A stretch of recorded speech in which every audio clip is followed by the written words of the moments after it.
अस्सलाम वालेकुम जी dear students, welcome to Pakistan academy and I am Mohammad असनाद।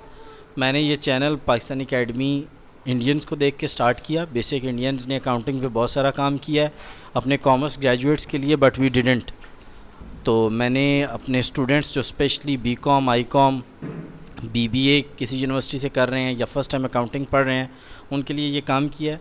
आप लोगों से रिक्वेस्ट है कि अगर आप मेरी वीडियो देखें, मेरे चैनल को सब्सक्राइब कर लें। मेरी वीडियो अगर डियर स्टूडेंट्स, मज़ीद हम कुछ डेफिनेशंस की बात करेंगे अकाउंटिंग के हवाले से। ज़ीरो बैलेंस से क्या मुराद है? जब एक लेजर या अकाउंट एक ही चीज़ को बोलते हैं। जब किसी लेजर या अकाउंट की दोनों साइडें इक्वल हों तो उसका बैलेंस ज़ीरो होगा। जब किसी लेजर की दोनों साइडें इक्वल हों तो उसका बैलेंस ज़ीरो होगा। जब उसकी एक साइड बड़ी हो एक छोटी हो तो या क्रेडिट बैलेंस निकलेगा या डेबिट बैलेंस निकलेगा। डेबिट बैलेंस क्रेडिट में लिखा होगा, क्रेडिट बैलेंस डेबिट में लिखा होगा, तो उसे हम क्लोजिंग बैलेंस बोलते हैं।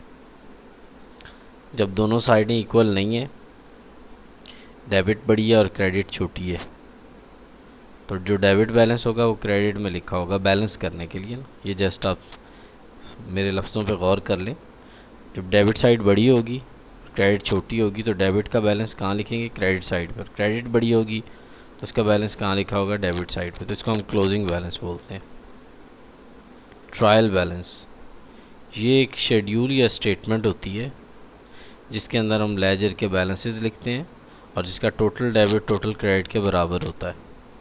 ये वो स्टेटमेंट है जिसमें हम लेजर अकाउंट्स के बैलेंसेस लिखते हैं और टोटल डेबिट टोटल क्रेडिट के बराबर होता है।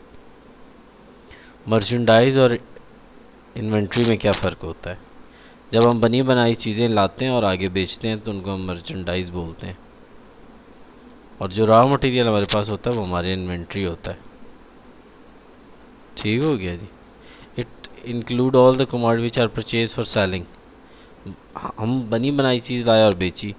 इन्वेंट्री वो चीज़ है जो हमने बनाई है और अभी हमारी बिकी नहीं है।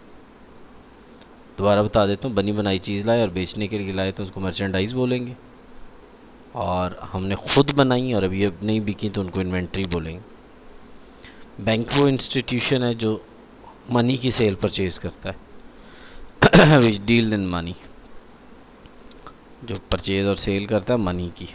चेक ये एक अनकंडीशनल ऑर्डर होता है जो बंदा दे रहा होता है किसको? बैंक को। ये एक ऑर्डर है। जब एक बंदा चेक फिल करता है, समझो वो ऑर्डर दे रहा है। किसको दे रहा है? बैंक को, कि यार ये मेरे पैसे, मेरी डिमांड है, पे करो। Order by customer to bank to pay the certain amount of money. तीन तरह के चेक होते हैं। Bearer cheque. बियरर चेक वो होता है कि जिसके ऊपर on which bearer is written after the name of the payee. जहाँ पेई होता है the person who receive the money, the person who receive the money.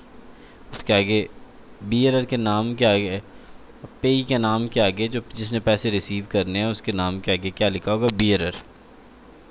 लफ्ज़ ऑर्डर लिखा होगा पेई के नाम के बाद।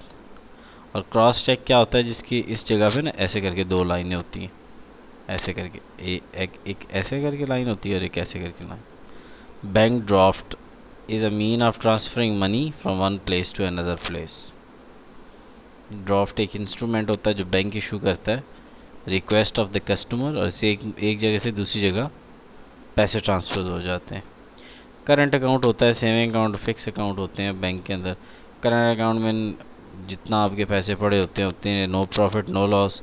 सेविंग में कुछ चीज़ ऐड होती रहती है। फिक्स में कोई ख़ास पीरियड के लिए आप पैसे फिक्स कर देते हैं।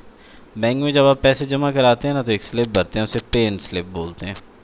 बैंक आपको साथ ही एक चेक बुक दे देता है कि भाईजान अगर निकलवाने हो, जमा तो इसे करवा लिए पे इन से, अब निकलवाने हैं तो चेक बुक से निकलवा लेना।